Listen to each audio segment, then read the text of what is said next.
Last ക്ലാസ്സിൽ നമ്മൾ spur ഗിയറിനെ കുറിച്ചാണ് പഠിച്ചുകൊണ്ടിരുന്നത് അല്ലേ. സ്പർ ഗിയറിൻ്റെ ബീം സ്ട്രെങ്ത് കാൽക്കുലേറ്റ് ചെയ്യുന്ന ഫോർമുല ആണ് നമ്മൾ കഴിഞ്ഞ ക്ലാസ്സിൽ ഡിറൈവ് ചെയ്ത് വെച്ചത്.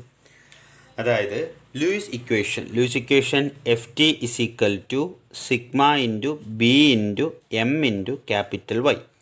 ഇതാണ് കഴിഞ്ഞ ക്ലാസ് നമ്മൾ ഡിറൈവ് ചെയ്തത്. അത് ഈ സിഗ്മ എന്ന് പറഞ്ഞാൽ ബെൻഡിങ് സ്ട്രെസ്, ബി എന്ന് പറഞ്ഞാൽ ഫേസ് വിഡ്ത്ത്, എം എന്ന് പറഞ്ഞാൽ മൊഡ്യൂള്, വൈ എന്ന് പറഞ്ഞാൽ Lewis form factor. Last 2 videos കണ്ടിട്ട് ഈ വീഡിയോ കാണാവേ, അതിൽ നമുക്ക് ക്ലിയർ ആയിട്ട് മനസ്സിലാവത്തുള്ളൂ. ഓക്കെ, സോ എന്താണ് ആക്ച്വലി എഫ് ടി എന്ന് പറയുന്നത്? എഫ് ടിയെ വിളിക്കുന്ന പേരാണ് ബീം സ്ട്രെങ്ത്. ലൂയിസ് ഇക്വേഷനിൽ എഫ് ടിയെ വിളിക്കുന്ന പേരാണ് ബീം സ്ട്രെങ്ത്. സോ എന്താണ് ആക്ച്വലി ബീം സ്ട്രെങ്ത് എന്ന് പറഞ്ഞാൽ നമുക്കറിയാം, the resultant force acting on the gear can be resolve in 2 components, F ടിയും എഫ് ആറും. എഫ് ആർ എന്ന് പറഞ്ഞാൽ സെപ്പറേറ്റിംഗ് ഫോഴ്സ്, എഫ് ടി എന്ന് പറഞ്ഞാൽ ട്രാൻസ്മിറ്റിംഗ് ഫോഴ്സ്. ഇതിൽ ഏറ്റവും പ്രിഡോമിനൻ്റ് ഉള്ള ഫോഴ്സ് ആണ് ആര്? F T. So F T എന്ന് പറയുന്നതിൻ്റെ, അതായത് beam strength of A spur gear എന്ന് പറഞ്ഞാൽ ഈ എഫ് ടി മൂലം ബെൻഡിങ് സ്ട്രെസ് ഇൻഡ്യൂസ് ആവും ഒരു ഗിയറിൻ്റെ ടൂത്തിൽ. എഫ് ടി ഫോഴ്സ് മൂലം ഒരു ബെൻഡിങ് സ്ട്രെസ് ഇൻഡ്യൂസ് ആവും ഗിയറിൻ്റെ ടൂത്തിൽ. സോ ബീം സ്ട്രെങ്ത് എന്ന് പറഞ്ഞാൽ ഇത്രയേ ഉള്ളൂ, the maximum value of F T, that the tooth can transmit without bending failure. Bending ഇല്ലാതെ എന്തുമാത്രം എഫ് ടി ഒരു ടൂത്തിന് ട്രാൻസ്മിറ്റ് ചെയ്യാൻ പറ്റും, അതിനെ വിളിക്കുന്ന പേരാണ് beam strength. The maximum value of F T that the tooth can transmit without bending failure, അതിനെ വിളിക്കുന്ന പേരാണ് എഫ് ടി. നമ്മൾ ഇന്ന് ഡിസ്കസ് ചെയ്യാൻ പോകുന്ന ടോപ്പിക്ക് വിയർ സ്ട്രെങ്ത് ആണ്. നിങ്ങൾക്കറിയാം എന്താണ് വിയർ എന്ന് പറഞ്ഞാൽ? The process of removing material from a surface is known as wear. ഒരു മെറ്റൽ സർഫസിൽ നിന്ന് മെറ്റീരിയൽ റിമൂവ് ചെയ്യുന്ന പ്രോസസ്സിനെ വിളിക്കുന്ന പേരാണ് വിയർ. നോർമലി ഒരു ഗിയറിൻ്റെ ഓപ്പറേഷൻ നടക്കുമ്പോൾ എൻകൗണ്ടേർഡ് ആവുന്ന മെക്കാനിസം, വിയർ മെക്കാനിസം 2 എണ്ണമാണ്. ഒന്നെന്ന് പറയുന്നത് പിറ്റിംഗ്, 2 പറയുന്നത് സ്കോറിങ്. പിറ്റിംഗ് എന്ന് പറഞ്ഞാൽ ഒന്നുമില്ല, പിറ്റിംഗ് ഫെയിലിയർ എന്ന് പറഞ്ഞാൽ സ്മോൾ ക്യാവിറ്റീസ് ഗിയറിൻ്റെ സർഫസിൽ ഫോം ചെയ്യും. ഈ ടൈപ്പ് ഓഫ് ഫെയിലിയറിനെ വിളിക്കുന്ന പേരാണ് പിറ്റിംഗ്. ആക്ച്വലി ഇതൊരു ഫറ്റീഗ് ഫെയിലിയറാണ്. നിങ്ങൾക്കറിയാം ഈ ഫറ്റീഗ് ഫെയിലിയർ എന്ന് പറഞ്ഞാൽ എന്താണ്? ഫ്ലക്ച്വേറ്റിംഗ് ലോഡ് മൂലമോ അല്ലെങ്കിൽ റിപ്പീറ്റേഷനായിട്ട് ലോഡ് ആക്ട് ചെയ്യുന്നു ഒരു മെഷീൻ കമ്പോണൻറ്റിൽ, അപ്പോൾ ഉണ്ടാകുന്ന ഫെയിലിയറിനെ വിളിക്കുന്ന പേരാണ് ഫറ്റീഗ് ഫെയിലിയർ. ഈ പിറ്റിംഗ് ആക്ഷൻ ഈ ഫറ്റീഗ് ഫെയിലിയർ ആണ്, അതായത് റിപ്പീറ്റേറ്റീവ് അല്ലെങ്കിൽ ഫ്ലക്ച്വേറ്റിംഗ് ലോഡ് മൂലം ഉണ്ടാകുന്ന ഒരു ഫെയിലിയർ ആണ്. As a result of pitting small cavities are formed on the surface of the gear tooth.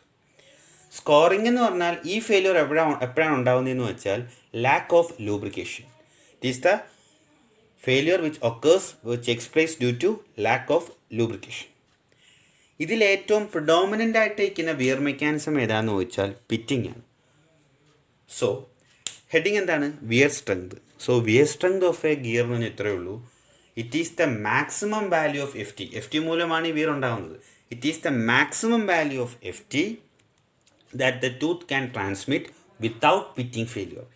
Pitting failure ഉണ്ടാവാതെ എന്തുമാത്രം എഫ് ടി ഒരു ടീത്തിന് ട്രാൻസ്മിറ്റ് ചെയ്യാൻ പറ്റുമോ അതിനെ വിളിക്കുന്ന പേരാണ് വിയർ സ്ട്രെങ്ത്. സോ ഇവിടെ നിന്ന് തന്നെ ആ വ്യത്യാസം മനസ്സിലാക്കണം. എന്താണ് വിയർ സ്ട്രെങ്ത്, എന്താണ് beam strength? The maximum value of F T that the tooth can transmit without bending failure, അതിനെ വിളിക്കുന്ന പേര് F T. The maximum value of F T the tooth can transmit without pitting failure, അതിനെ വിളിക്കുന്ന പേര് F W, that is wear strength. നമ്മൾ ഈ 2 wear സ്ട്രെങ്തും beam സ്ട്രെങ്തും ഇത് 2 നമ്മൾ കൺസിഡർ ചെയ്യും മൊഡ്യൂൾ ഡിറ്റർമിനേഷന്. കാരണം മൊഡ്യൂൾ ഡിറ്റർമിനേഷൻ ഒരു വൈറ്റൽ റോളാണ് ഈ ഗിയർ ഡിസൈനിൽ പെർഫോം ചെയ്യുന്നത് അല്ലേ. കാരണം മൊഡ്യൂൾ പാരാമീറ്റർ വെച്ചാൽ നമുക്ക് ബാക്കി പ്രോപ്പർട്ടീസൊക്കെ കണക്ട് ചെയ്തെടുക്കാൻ പറ്റും, ബാക്കി ടേംസ് എല്ലാം കണക്ട് ചെയ്തെടുക്കാൻ പറ്റും. സോ നമുക്ക് page number 208 equation number 12.5a ആണ് റെപ്രസെൻ്റ് ചെയ്യുന്നത്. ആര്? നമ്മളെ wear strength of a gear F W represent ചെയ്യുന്നത്.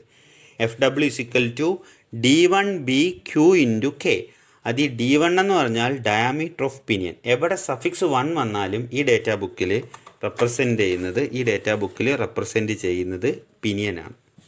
Okay, so D1 represents the diameter of pinion and B represent the face width. Q എന്ന് പറഞ്ഞാൽ ദാണ്ട് തൊട്ടവിടെ താഴത്തിന് കിടപ്പുണ്ട് റേഷ്യോ ഫാക്ടർ.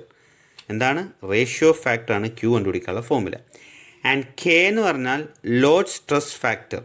അതൊന്നെങ്കിൽ ഈ ഇക്വേഷനിൽ നിന്നും കിട്ടും, അല്ലെങ്കിൽ ഈ രണ്ട് ടേബിളിൽ നിന്ന് കിട്ടും. പ്രോബ്ലം ചെയ്യുമ്പോൾ ഇതെങ്ങനെ എടുക്കാമെന്നൊക്കെ എക്സ്പ്ലെയിൻ ചെയ്ത് തരാം. ഇപ്പം തൽക്കാലം ഇക്വേഷൻ ഒന്ന് ഫെമിലൈസ് ചെയ്യുക നിങ്ങളുടെ അടുത്ത്. സോ D1BQ × K ഇതാണ് the formula for calculating wear load. ഈ വിയർ സ്ട്രെങ്ത് കാൽക്കുലേറ്റ് ചെയ്യാനുള്ള ഡെറിവേഷൻ നമുക്ക് ആവശ്യമില്ല, പക്ഷേ നമ്മളെ ബീം സ്ട്രെങ്ത് കാൽക്കുലേറ്റ് ചെയ്യാനുള്ള ഡെറിവേഷൻ നമുക്ക് ആവശ്യമുണ്ട്. നോ, ഇനി നമുക്ക് പഠിക്കാനുള്ളത് അടുത്തതെന്ന് പറഞ്ഞാൽ വിയർ സ്ട്രെങ്ത് കഴിഞ്ഞാൽ അടുത്ത് നമുക്ക് എഫക്റ്റീവ് ലോഡിനെ കുറിച്ചാണ് പഠിക്കാനുള്ളത്. Effective load acting on the spur gear teeth. Effective ലോഡിനെ കുറിച്ചാണ് ഇനി നമ്മൾ അറിഞ്ഞിരിക്കേണ്ടത്. ആക്ച്വലി എന്താണ് ഈ MT എന്ന് പറയുന്നത്? ഞാനിപ്പം ടോർക്ക് റെപ്രസെൻ്റ് ചെയ്യുന്നു. ടോർക്ക് എന്ന് പറയുന്നത് MT ആണ് ഞാനിപ്പോൾ റെപ്രസെൻ്റ് ചെയ്യുന്നത്. കാരണം ഈ നമ്മുടെ ഡേറ്റാ ബുക്കിൽ MT റെപ്രസെൻ്റ് ചെയ്യുന്നത് ടോർക്കിനെ റെപ്രസെൻ്റ് ചെയ്യുന്നത് MT ആയിട്ടാണ്.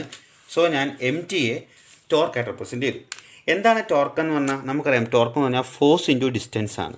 സോ ഇവിടെ ആക്ട് ചെയ്യുന്ന ഫോഴ്സ് FT, അവിടുത്തെ ഡിസ്റ്റൻസ് R. സോ FT എന്ന് പറഞ്ഞാൽ എനിക്കറിയാം MT divided by R. So നമുക്ക് MT ഡിവൈഡ് ബൈ R എന്ന് പറയുമ്പോഴത്തേക്ക് MT 2 × MT divided by D. ഇതാണ് നമ്മളെ FT കണ്ടുപിടിക്കാനുള്ള formula. 2 × torque divided by D. So ഈ ഒരു ഇക്വേഷനിൽ നമുക്ക് രണ്ട് കാര്യങ്ങൾ മനസ്സിലായി. ഒന്നാമത്തെ കാര്യം എന്ന് പറഞ്ഞാൽ FT ആരെ ഡിപ്പെൻഡ് ചെയ്തിരിപ്പുണ്ട്? ടോർക്കിനെ ഡിപ്പെൻഡ് ചെയ്തിരിക്കുന്നു എന്ന് പറഞ്ഞാൽ ടോർക്ക് അറിയാമെങ്കിൽ നമുക്ക് പവർ. ടോർക്ക് ആരെ ഡിപ്പെൻഡ് ചെയ്തിരിക്കുക? പവർ ഡിപ്പെൻഡ് ചെയ്തിരിക്കുക. സോ FT എന്ന് പറഞ്ഞ ലോഡ് ആരെയൊക്കെ ഡിപ്പെൻഡ് ചെയ്തിരിക്കുന്നുണ്ട്? ടോർക്കിനെയും റേറ്റഡ് സ്പീഡിനെയും. കാരണം 2π × ഡിവൈഡ് ബൈ 60 അല്ലേ പവർ എന്ന് പറഞ്ഞാൽ. സോ ടോർക്ക് എന്ന് പറയുമ്പോൾ P × 60 divide by 2πn. So FT ആരെയൊക്കെ ഡിപ്പെൻഡ് ചെയ്തിരിപ്പുണ്ട്? ടോർക്കിനെയും റേറ്റഡ് സ്പീഡിനെയും റേറ്റഡ് പവറിനെയും FT ഡിപ്പെൻഡ് ചെയ്യുന്നുണ്ട്. ഈ FT എന്ന് പറഞ്ഞാൽ ഈ ഇക്വേഷൻ പ്രകാരം FT എന്താണ്? Is the load due to transmitted power. ആ പവർ ട്രാൻസ്മിറ്റ് ചെയ്യുമ്പോൾ ഉള്ളതാണ് നമുക്കിപ്പം കിട്ടിയിരിക്കുന്ന ഇക്വേഷനിലെ FT. ഓക്കെ, പക്ഷേ നമ്മളെ പ്രാക്ടിക്കൽ സിറ്റുവേഷനിൽ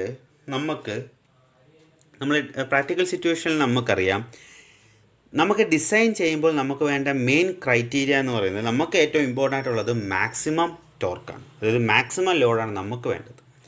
ഇവിടുത്തെ FT എന്തോ റെപ്രസെൻ്റ് ചെയ്യുന്നത്? ട്രാൻസ്മിറ്റ് ചെയ്യുമ്പോൾ ഉണ്ടാവുന്ന ലോഡാണ് ഇപ്പോൾ FT റെപ്രസെൻ്റ് ചെയ്യുന്നത്. നമുക്ക് ഡിസൈൻ ചെയ്യുമ്പോൾ വേണ്ടത് ദ മാക്സിമം ലോഡാണ് അല്ലേ? നമുക്ക് ഡിസൈൻ ചെയ്യുമ്പോൾ വേണ്ട എന്താണ്? ദ മാക്സിമം ലോഡാണ്. സോ ഈ മാക്സിമം ലോഡ് അക്കൗണ്ട് ചെയ്യാൻ വേണ്ടി നമ്മൾ രണ്ട് ഫാക്ടേഴ്സ് ഉപയോഗിക്കും.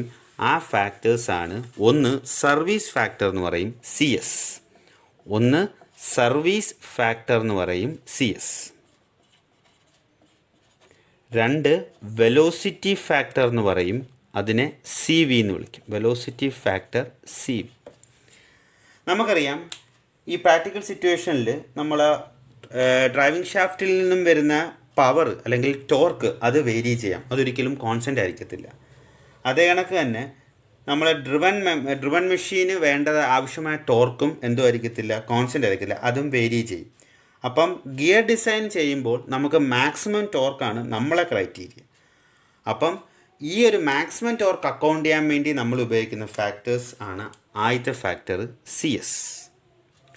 So in practical application, the torque developed by the source of power varies during the work cycle. Similarly, the torque required by the driving machine also varies. നമ്മളെ സോഴ്സിൻ്റെതും നമ്മളെ ഡ്രിവൻ്റെ പവറും ടോർക്കും vary ചെയ്തുകൊണ്ടിരിക്കും during the work cycle. അപ്പം നമുക്ക് വേണ്ടത് maximum ഫോഴ്സാണ്. നമ്മൾ gear design ചെയ്യുമ്പോൾ നമുക്ക് വേണ്ടത് മാക്സിമം ഫോഴ്സാണ്. സോ അത് അക്കൗണ്ട് ചെയ്യാൻ വേണ്ടി ഉപയോഗിക്കുന്ന ഫാക്ടറാണ് സർവീസ് ഫാക്ടർ CS. സോ നമ്മളെ എഫക്റ്റീവ് ലോഡ് കണ്ടുപിടിക്കാൻ നമുക്ക് എഫക്റ്റീവ് ലോഡിനെ ഞാൻ PE എന്ന് വിളിച്ചു. PE ആണ് എഫക്റ്റീവ് ലോഡ്.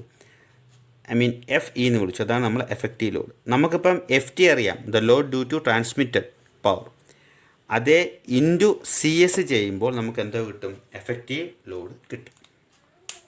ഇനി അടുത്തത് വെലോസിറ്റി ഫാക്ടർ എന്തുകൊണ്ട് ഉപയോഗിക്കുന്നു എന്ന് പറഞ്ഞാൽ നമുക്കറിയാം ഗിയർ ഒരു ലോ വെലോസിറ്റി റൊട്ടേറ്റ് ചെയ്യുന്ന സമയത്ത് ഗിയറിൻ്റെ മേറ്റിംഗ് ടീത്തിൽ പ്രസൻ്റ് ആവുന്ന ആക്ച്വൽ ഫോഴ്സ് എന്ന് പറയുന്നത് നമ്മളെ ട്രാൻസ്മിറ്റഡ് ഫോഴ്സ് ആയിരിക്കും.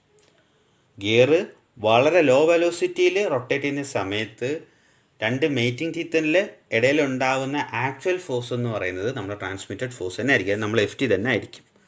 അപ്പോൾ അവിടെ കുഴപ്പമില്ല. പക്ഷേ നമ്മൾ പ്രാക്ടിക്കൽ കേസിൽ ഗിയർ ഒരു കൺസിഡറബിൾ വെലോസിറ്റിയിലാണ് റൊട്ടേറ്റ് ചെയ്യുന്നത്. അപ്പം നമ്മൾ ആ ഡൈനാമിക് എഫക്റ്റ് ഓഫ് ലോഡും കൂടി നമ്മൾ കൺസിഡർ ചെയ്യണം. അതായത് ഇമ്പാക്റ്റ് മൂലം ഉണ്ടാവുന്ന ഈ മേറ്റിംഗ് ടീത്തിൻ്റെ ഇമ്പാക്റ്റ് മൂലം ഉണ്ടാകുന്ന ഡൈനാമിക് ലോഡും കൂടി നമുക്ക് അക്കൗണ്ട് ചെയ്യണം. ഈ ഡൈനാമിക് ലോഡിന് ഒരുപാട് റീസൺസ് ഉണ്ട്. ഒന്ന്, നമ്മളെ ടൂത്ത് പ്രൊഫൈലിൻ്റെ ഇന്നാക്യുറസി മൂലം ഡൈനാമിക് ലോഡ് ഉണ്ടാവാം, ഇറർ ഇൻ ടൂത്ത് സ്പേസിങ് മൂലം ഡൈനാമിക് ലോഡ് ഉണ്ടാവാം. അങ്ങനെ പല പല ഫാക്ടേഴ്സ് വഴിയാണ് ഡൈനാമിക് ലോഡ് ഉണ്ടാകുന്നത്. സോ ഇനിഷ്യലി ഈ ഡൈനാമിക് ലോഡ് കണ്ടുപിടിക്കാൻ വളരെ പാടാണ്.